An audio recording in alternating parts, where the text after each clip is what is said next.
तो जी हाँ, कैसे हो आप सभी लोग।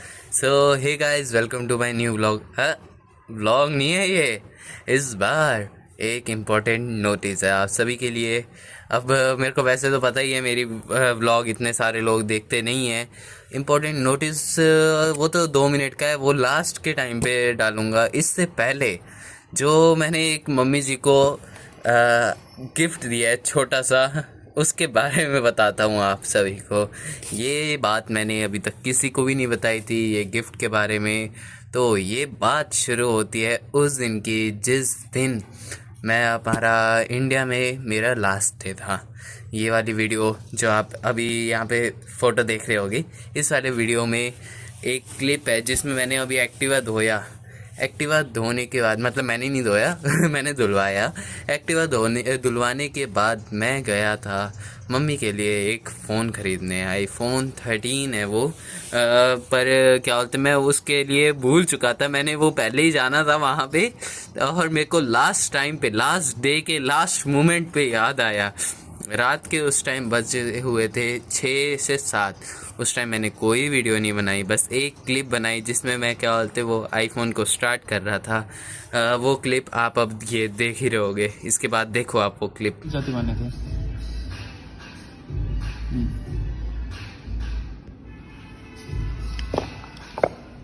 अहिले आउँछ फोटो वीडियो। अब तक तो वो क्लिप देख लिया होगा आप सभी ने। ये ऑटो फ्रेमिंग ऑन है, इसलिए आगे पीछे हो रहा हूँ, तो ये अपने आप एडजस्ट हो रहा है बस। इसके बाद अब आपको पता ही है, फिर नेपाल गए। नेपाल के बाद यहाँ पे आए। उसके बाद अब एक और क्लिप है जिसमें मैंने मम्मी का रिएक्शन तो नहीं, अब मम्मी को पता ही था। और वो डब्बा मैं छुपा के लेकर आया था नेपाल बॉर्डर पे। वैसे डब्बा नहीं ले जा सकते, अब मेरे को इतना कंफर्म पता नहीं है, वहाँ पे ज़्यादा स्ट्रिक्ट चेकिंग होती है। पर मैं छुपा के लेकर आ गया था उस डब्बे को भी। वो डब्बा मैंने पूरा बचा के रखा हुआ था कि मम्मी को ऐसे उस डब्बे के अंदर पूरा पैक करके फिर दूंगा। तो अब आप वो वाली वीडियो देखो।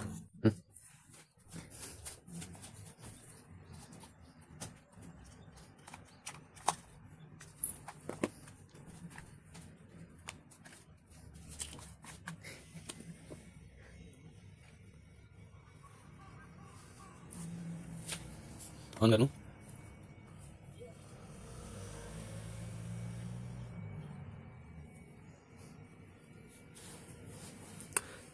इग्नोर डैट, वो सारा अटैची का सामान वगैरह वो रखा हुआ है। ये खुल गया है। वीडियो देख लिया होगा अब आप सभी ने वो वाली तो कैसी लगी मेरे को बताना। मम्मी देखेंगे तो मम्मी हंसेंगे, क्योंकि ये वीडियो मैं कल ही डालूंगा।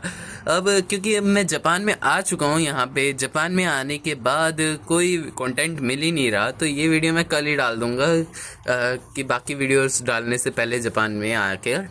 और अब टाइम है एक इम्पोर्टेंट नोटिस का। तो वो नोटिस है गाइस मेरे को पता ही है, वैसे कोई मेरी वीडियोस ज़्यादा देखता तो नहीं है, पर जो भी देखता है, मेरे भाई बहन दोस्त लोग जो भी देखते हैं, उन सबको अब एक नोटिस दे देता हूँ कि अब मैं वीडियो एक हफ्ते में एक बार डालूँगा।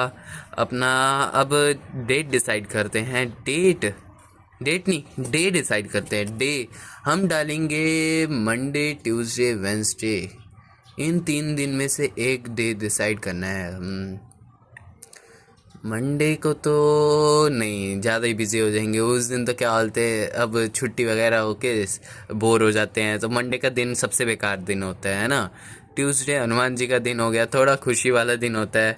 वेंसडे को थोड़ा फ्री टाइप का ही डे होता है। तो अब मैं सोच रहा हूँ वेंसडे को हमारा 8:15, इंडिया के 8:15, नेपाल के 8:30 और यहाँ के 11:45 पे मैं वीडियो अपलोड कर दूंगा अब से। क्या पता बाद में टाइम मिले, मतलब टाइम मिले क्या, अगर बाद में अच्छे से कंटेंट वगैरह बनते रहा। अभी तो कंटेंट ही नहीं बनता, यहाँ पे आके मैं पूरा फ्री बैठा हुआ हूँ, पूरा 100% फ्री। अभी तक मेरा क्या बोलते हैं वीज़ा दूसरा अप्लाई भी नहीं किया, उस वीज़ा को अप्लाई करने वापस से जाना है, वो बंदा बहुत ज़्यादा ख़राब है, वो वाला बहुत टाइम लगा रहा है वीज़ा अप्लाई करने को। अब उसके घर जाके वो ना बंदा फ़ोन उठा रहा है ना कुछ कर रहा है। अब उसके रेस्टोरेंट या घर पे जाकर ही उससे बात करेंगे, उसके बाद वीज़ा अप्लाई करेंगे, फिर जाके हमारा बैंक अकाउंट बनेगा, फिर जाके काम मिलेगा जिस काम के लिए मैं बात कर रहा था, जिसमें मैंने ये दाढ़ी और मूंछ भी काटनी है। ये दाढ़ी और ये मूंछ, ये दाढ़ी नहीं ये दाढ़ी हाँ, ये दाढ़ी और ये मूंछ भी काटना पड़ेगा शायद।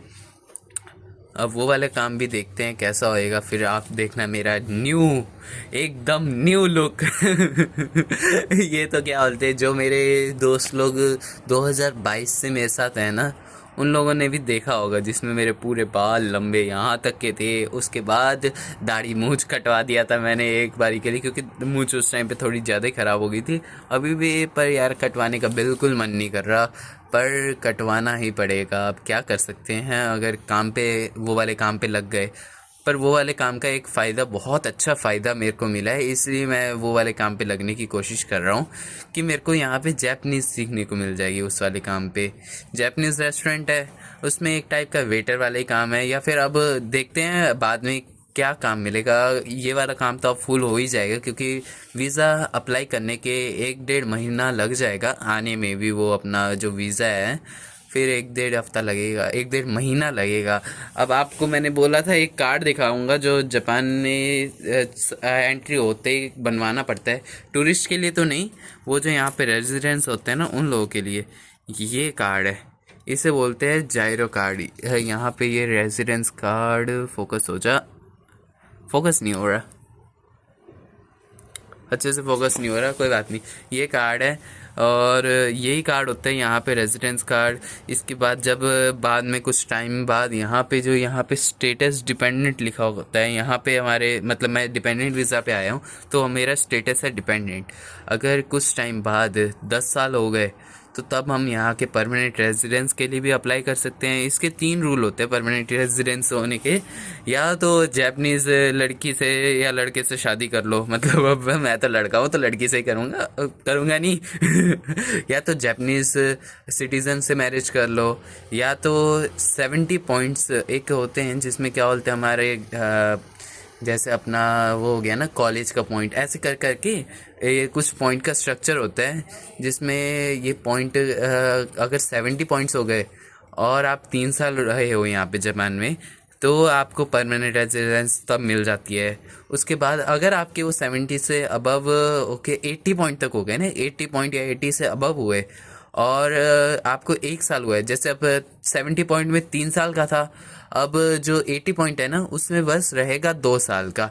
2 साल यहाँ पे आप जापान में रहोगे, फिर 2 साल नहीं सॉरी 1 साल, 2 साल तो ज़्यादा ही बोल दिया मैंने।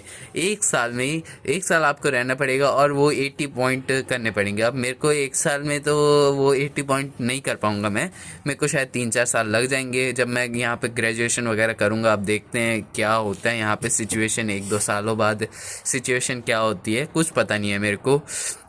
चलो अब देखते हैं क्या होता है, ये सब तो फ्यूचर की बातें हैं। अगर ये हुआ तो बहुत अच्छा रहेगा, परमानेंट रेजिडेंस मिल गया तो यहाँ का हमारा वो पासपोर्ट निकाल सकता हूँ, फिर अदर कंट्रीज़ में आराम से जा सकता हूँ ऐसे घूमने वगैरह। अगर वहीं पे रहना होगा तो वहाँ पे भी रहने के लिए भी जा सकता हूँ। वहाँ पे रहने के लिए तो अगर मैं स्टूडेंट जैसे अपना कॉलेज वगैरह ग्रेजुएशन कर ली ना कंप्लीट, उसके बाद मेरा वर्किंग वीज़ा हो जाएगा। अभी जैसे डिपेंडेंट वीज़ा है ना तो वहाँ से वर्किंग वीज़ा हो जाएगा। अभी डिपेंडेंट में पापा के वीज़ा पे बेस्ड है मेरा। अगर पापा चले गए तो मेरे को भी जाना पड़ेगा, अगर पापा हैं तो मेरे को यहाँ पे तब तक रह सकता हूँ, मैं रह भी सकता हूँ, घूम भी सकता हूँ, जा भी कहीं पे भी जा सकता हूँ मैं।